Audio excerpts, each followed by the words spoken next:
Hi guys, welcome back to my another video. दोस्तों, आज के इस वीडियो में हम लोग आईपीएल के 17वें सीज़न यानी आईपीएल 2024 के सबसे पहले मुकाबले के बारे में बात करने वाले हैं। जैसा कि दोस्तों आपको पता होगा कि बीसीसीआई ने आईपीएल 2024 के फर्स्ट फेज़ का शेड्यूल अनाउंस कर दिया है, जिसमें कहा गया है कि 22 मार्च को आईपीएल स्टार्ट हो जाएगा और इस आईपीएल की दो बड़ी टीमें आपस में भिड़ने वाली है। एक तरफ होंगे महेंद्र सिंह धोनी की चैंपियन टीम यानी कि चेन्नई सुपर किंग्स की टीम, तो वहीं दूसरी तरफ होंगे कोहली की टोली यानी कि विराट कोहली का रॉयल चैलेंजर बेंगलुरु की टीम। दोस्तों, पहले मुकाबले में इन दोनों टीमों की प्लेइंग 11 कैसी होने वाली है, इनके हेड टू हेड रिकॉर्ड्स कैसे हैं, पिच रिपोर्ट कैसी है और इंजरी को लेकर के क्या क्या अपडेट्स हैं, इन सारी बातों पर दोस्तों आज के इस वीडियो में हम लोग डिस्कस करने वाले हैं। तो ये वीडियो बहुत ही इंटरेस्टिंग, बहुत ही ज़बरदस्त होने वाला है। वीडियो को दोस्तों एंड तक ज़रूर देखिएगा। अगर अभी तक आपने हमारे इस वीडियो को लाइक नहीं किया है तो फिर देरी किस बात की है दोस्तों। वीडियो को लाइक करने के बाद चैनल को सब्सक्राइब जरूर कर दीजिएगा। चलिए शुरुआत कर लेते हैं। सबसे पहले बात कर लेते हैं दोस्तों इन दोनों टीमों की प्लेइंग 11 के बारे में, क्योंकि जब तक हम इन दोनों टीमों की प्लेइंग 11 के बारे में बात नहीं करते हैं हमें ये मालूम नहीं पड़ेगा कि कौन सी टीम किसके ऊपर भारी पड़ सकता है और पहले मुकाबले में कौन सी टीम जीत दर्ज कर सकती है। तो सबसे पहले बात कर लेते हैं दोस्तों सीएसके की प्लेइंग 11 के बारे में, क्योंकि यहाँ पर पिछले साल इन्होंने ट्रॉफी जीती थी तो ज़्यादा कुछ चेंजेस करने वाले हैं नहीं, बहुत ही सिंपल होने वाला है। कुछ नए खिलाड़ी जुड़े हैं टीम के साथ, तो डेफिनेटली वो आएंगे, टीम के साथ जुड़ेंगे और अच्छा प्रदर्शन करके दिखाएंगे। तो जान लेते हैं कि वो खिलाड़ी कौन से होंगे। तो इनकी प्लेइंग 11 में सबसे पहले बात कर लेते हैं दोस्तों इनके ओपनर्स के बारे में। नो डाउट दोस्तों, पिछले साल ड्वेन कॉनवे और ऋतुराज गायकवाड़ ने ओपनिंग करी थी और काफ़ी अच्छा स्टार्ट दिया था, तो इस बार भी ये दोनों ही ओपनिंग करते हुए दिखाई देने वाले हैं। नंबर 3 पर पहले की तरह आपको अजिंक्य रहाणे ही बल्लेबाजी करते हुए दिखाई दे सकते हैं, क्योंकि पिछले साल इनकी परफॉर्मेंस बहुत अच्छी रही थी। कई लोगों का मानना था कि अजिंक्य रहाणे अच्छा परफॉर्मेंस नहीं कर पाएंगे, वो तो बस टेस्ट क्रिकेट के खिलाड़ी हैं, लेकिन उन्होंने ये सबूत दे दिया है कि नहीं भाई, टेस्ट क्रिकेट तो है ही, लेकिन T20 के और भी अव्वल दर्जे के खिलाड़ी हैं, एक्सपीरियंस खिलाड़ी हैं। और नो डाउट दोस्तों इस बार भी अजिंक्य रहाणे ही हमें नंबर 3 पर सीएसके की ओर से खेलते हुए दिखाई देने वाले हैं। अब बात आती है दोस्तों कि नंबर 4 में कौन से बल्लेबाज होंगे, क्योंकि यहाँ पर आपको एक ओवरसीज प्लेयर आपको दिखाई देने वाले हैं। क्या तो फिर वो डेली मिचेल होंगे, जिन्हें बहुत बड़ी कीमत में इस बार सीएसके ने अपने खेमे में किया है। वहीं दूसरी ओर मोइन अली जो कि पहले खेला करते थे, और उसके बाद रचिन रविंद्र भी आपको दिखाई दे सकते हैं, क्योंकि वो भी बंदा कमाल का है और इन्हें भी इस बार सीएसके ने अपने खेमे में किया है। तो इन तीनों खिलाड़ियों में से कोई एक खेल सकता है, तो मेरे ख्याल से कहीं ना कहीं डेली मिचेल ही आपको खेलते हुए दिखाई दे सकते हैं, क्योंकि बंदा बहुत अटैकिंग है, बहुत तगड़ी क्रिकेट खेलते हैं और अच्छे फॉर्म में भी नज़र आ रहे हैं। तो फिर नो डाउट यहाँ पर सीएसके डेली मिचेल के साथ ही जाएगी। इसके बाद नंबर 5 पर भी थोड़ी खसपस है, क्योंकि नंबर 5 पर शिवम दुबे डेफिनेटली आपको दिखाई देने वाले हैं, लेकिन इंजरी की वजह से अगर ये नहीं होते हैं, क्योंकि आपको पता है कि अभी कुछ इंजरी है उनको, हालांकि ये बताया जा रहा है कि आईपीएल स्टार्ट होने तक वो फिट हो जाएंगे, लेकिन अगर फिट नहीं होते हैं और पहले मुकाबले में वो खेल नहीं पाते हैं तो उनके जगह पर आपको समीर रिजवी खेलते हुए दिखाई देने वाले हैं। वो भी बहुत अच्छे खिलाड़ी हैं, वो भी डोमेस्टिक क्रिकेट में अच्छा प्रदर्शन करके दे रहे हैं। नो डाउट समीर रिजवी ही आपको दिखाई देने वाले, इनका बैकअप में समीर रिजवी ही है, लेकिन अगर शिवम दुबे फिट होते हैं तो फिर फुल गारंटी है, 100% गारंटी है कि शिवम दुबे ही आपको बल्लेबाजी करते हुए दिखाई दे सकते हैं। इसके बाद नंबर 6 और नंबर 7 पर तो फिक्स है दोस्तों। नंबर 6 पर आपको रविंद्र जडेजा बल्लेबाजी करते हुए दिखाई देने वाले हैं, क्योंकि ये इस टीम के बहुत अच्छे खिलाड़ी हैं। बहुत कई यूँ कह सकते हैं कि महेंद्र सिंह धोनी के बाद जो दूसरे ऐसे खिलाड़ी हैं जो सबसे मूल्यवान हैं, तो वो हैं रविंद्र जडेजा, और डेफिनेटली रविंद्र जडेजा ही आपको नंबर 6 पर खेलते हुए दिखाई दे सकते हैं। और नंबर 7 पर हमारे कैप्टन कूल महेंद्र सिंह धोनी आएंगे, 2-4 मुकाबले 2-4 गेंदें खेलेंगे, 2-4 छक्के लगा देंगे और सबका दिल जीत लेंगे, बस इनका यही काम है। और क्यों ना हो, क्योंकि महेंद्र सिंह धोनी अगर टीम में ना हो, अगर आईपीएल में ना हो, तो वो आईपीएल देखने का क्या ही मज़ा है ना। तो ये तो यहाँ तो फिक्स हो गया कि नंबर 7 तक तो फिक्स हो, लेकिन उसके बाद थोड़ी डाउट है नंबर 8 को लेकर के, क्योंकि दीपक चहर मैंने दीपक चहर को इसलिए रखा है नंबर 8 पर, क्योंकि थोड़ी इनकी इंजरी कंसर्न है, लेकिन हाँ इनको भी ये कहा जा रहा है कि आईपीएल तक फिट हो जाएंगे, लेकिन अगर ये फिट नहीं होते हैं तो फिर थोड़ा प्रॉब्लम है। तो ऐसे में शार्दुल ठाकुर हो सकते हैं। तो कहीं ना कहीं ये दोनों ही प्लेयर आपको सीएसके की प्लेइंग 11 में नंबर 8 और नंबर 9 पर दिख सकते हैं। शार्दुल ठाकुर अच्छी बैटिंग भी कर सकते हैं, वो बॉलिंग भी अच्छी करते हैं, तो नकल बॉल डालते हैं विकेटों, खास करके चेपॉक पे उसका जो रिकॉर्ड है वो काफ़ी अच्छा है। तो नो डाउट कि शार्दुल ठाकुर और दीपक चहर आपको 8 और 9 नंबर में आपको दिखाई देने वाले हैं। उसके बाद नंबर 10 पर आपको मुकेश चौधरी दिखाई देंगे और नंबर 11 पर आपको एक ओवरसीज गेंदबाज या फिर महेश तीक्षणा या फिर मथीसा पथिराना आपको खेलते हुए दिखाई देने वाले हैं। ये भी फिक्स है क्योंकि अगर हम चेपॉक पर खेलते हैं, डेफिनेटली अगर सीएसके की टीम चेपॉक में खेलती है तो महेश तीक्षणा होंगे।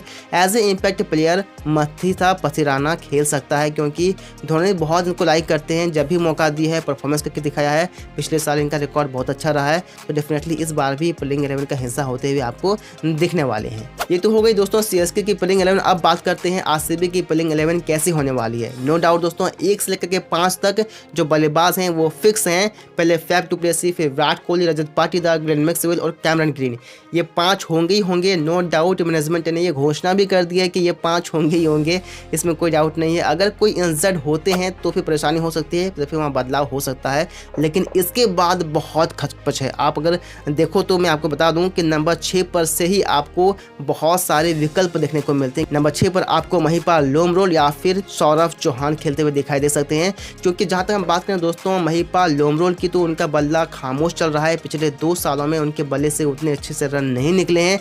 लेकिन वहीं अगर सौरव चौहान की बात करें तो डोमेस्टिक क्रिकेट में उन्होंने काफ़ी अच्छा प्रदर्शन करके दिखाया है, तो हो सकता है कि इस बार महिपाल लोमरोल को ना लेकर के सौरव चौहान को टीम में जगह दी जाएगी और ये बहुत अच्छा विकल्प हो सकता है।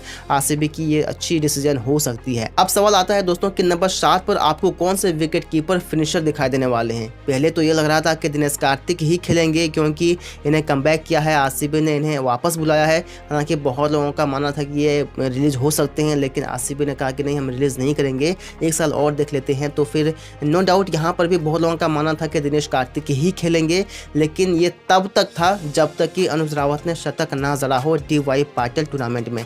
जहां दोस्तों अनुज रावत काफ़ी अच्छे फॉर्म में दिख रहे हैं, डोमेस्टिक क्रिकेट में शतक जड़ दिया है इन्होंने, और तब से ये कहा जा रहा है कि इन्हें ही मौका मिलना चाहिए, क्योंकि हम जैसा कि देखें कि अगले ऑक्शन में, जो कि अगले साल मेगा ऑक्शन होने वाला है, तो वहाँ पर रिलीज़ किया जाएगा दिनेश कार्तिक को, और मुझे नहीं लगता कि दिनेश कार्तिक इसके बाद आईपीएल में दिखाई दे सकते हैं।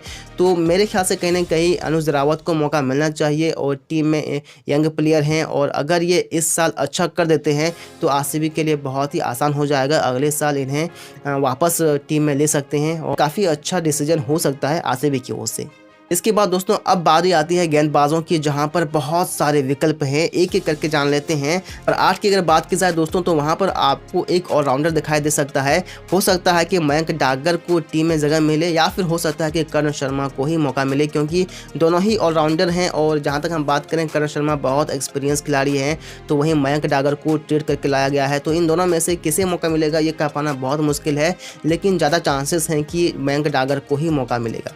वहीं आगे बढ़ते हैं दोस्तों, नंबर 9 में तो फिक्स है मोहम्मद सिराज ही होंगे। नो डाउट मोहम्मद सिराज आपको 100% खेलते हुए दिखाई देने वाले हैं। नंबर 10 की बात करें दोस्तों तो नंबर 10 में आपको ओवरसीज गेंदबाज दिखाई देने वाले हैं। मैंने 3 गेंदबाजों को यहाँ लिया है, पहला रेस टोपली, दूसरा लॉकी फर्गूसन और तीसरा अल्जारी जोसेफ।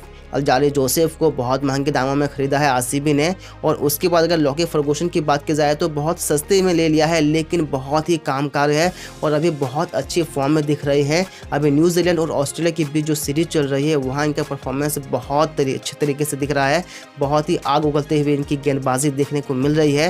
वहीं अगर बात करें रेस टोपली की, तो रेस टोपली लेफ्ट हैंडर पेसर हैं और ये काफ़ी इफेक्टिव हो सकते हैं। पिछले साल एक मुकाबला खेला था आरसीबी की ओर से, अच्छा प्रदर्शन करके दिया था, लेकिन उसके बाद इंजर्ड हो गए थे और इंजरी की परेशानी इनको बहुत सताती है।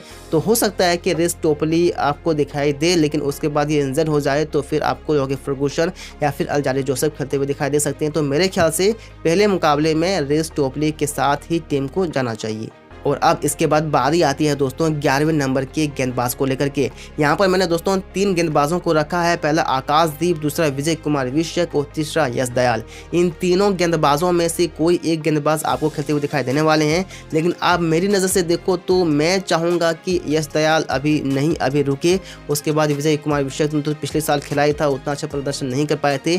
मेरे ख्याल से आकाशदीप को मौका मिलना चाहिए, क्योंकि आकाशदीप काफ़ी अच्छे फॉर्म में दिख रहे हैं, डोमेस्टिक क्रिकेट में अच्छी प्रदर्शन करके आए हुए हैं और टीम इंडिया में इनका डेब्यू भी हुआ है, टेस्ट क्रिकेट में भी काफ़ी अच्छा प्रदर्शन करके दिया है। तो फिर नो डाउट आकाशदीप को ही मौका मिलना चाहिए, क्योंकि बहुत लंबे अरसे से टीम के साथ जुड़े हैं और काफ़ी अच्छे गेंदबाज भी हैं। तो मेरे ख्याल से आकाशदीप को ही टीम में मौका मिलना चाहिए। तो ये हो गई दोस्तों इन दोनों टीमों की प्लेइंग 11 के बारे में। अब बात कर लेते हैं इनके हेड टू हेड रिकॉर्ड के बारे में। अगर इनके हेड टू हेड रिकॉर्ड के बारे में बात करें दोस्तों तो सीएसके ने यहाँ डोमिनेट करते हुए दिख रहे हैं। सीएसके ने अब तक 20 बार जीत दर्ज करी है, तो वहीं रॉयल चैलेंजर बेंगलोर के खाते में मात्र 10 बार ही जीत दर्ज हुई है। तो नो डाउट दोस्तों यहाँ पर सीएसके की टीम बहुत आगे दिख रही है। और अब बात कर लेते हैं दोस्तों कि जहाँ पर पहला मुकाबला खेला जाने वाला है यानी कि चेपॉक के स्टेडियम में, वहाँ पर किस तरह की परफॉर्मेंस रही है इस दोनों टीमों की ओर से। तो यहाँ पर दोस्तों ये दोनों टीमें आपस में 8 बार भिड़ी है, जहाँ पर 7 बार सीएसके ने जीत दर्ज किया है और मात्र 1 बार आरसीबी को जीत मिली है। तो यहाँ पर भी सीएसके बहुत आगे दिख रही है और आरसीबी यहाँ पर भी बहुत पीछे दिख रही है। लेकिन इसके बाद भी अगर हम गौर से देखें तो आरसीबी की टीम की जो बैटिंग लाइनअप है वो तो अच्छी है, वो तो वहाँ पर दिख रही है अच्छी। लेकिन जहाँ तक हम बॉलिंग लाइनअप की बात करें तो सीएसके टीम के मुकाबले इनकी बॉलिंग थोड़ी वीक दिखाई दे रही है। लेकिन इसके बाद भी अगर हम देखें दोस्तों तो आरसीबी की टीम डोमिनेट तब कर सकती है जब वो टॉस जीत जाए, क्योंकि अगर टॉस महेंद्र सिंह धोनी जीत जाते हैं तो फिर वो पहले बैटिंग करना चाहेंगे और कुछ रन स्कोर बोर्ड पर लगाना चाहेंगे, जैसे कि 170-180 के आसपास। और अगर वो ऐसा कर लेते हैं तो फिर यहाँ मुश्किलें बढ़ सकती है आरसीबी के ऊपर, क्योंकि आरसीबी की बैटिंग लाइनअप तो ठीक है, लेकिन जहाँ तक हम बात करें स्पिनर के खिलाफ, क्योंकि पिच जो होने वाली है वो स्पिनर पिच होने वाली है। और सीएसके की जो अटैकिंग है, जो बॉलिंग अटैकिंग है वो बहुत अच्छी है, खास करके स्पिनर को लेकर के, क्योंकि यहाँ इसके पास रविंद्र जडेजा हैं, महेश तीक्षणा हैं, रचिन रविंद्र भी हैं, मोइन अली भी हो सकते हैं। तो कहीं ना कहीं इनकी जो स्पिन अटैकिंग है वो बहुत तगड़ी है। और जहाँ तक हम बात करें आरसीबी की बैटिंग की, तो वो जो बैटिंग है वो स्पिनर के मुकाबले थोड़ी वीक है, क्योंकि Virat Kohli, Faf du Plessis spin के मुकाबले उतनी अच्छी बैटिंग नहीं कर पाते हैं।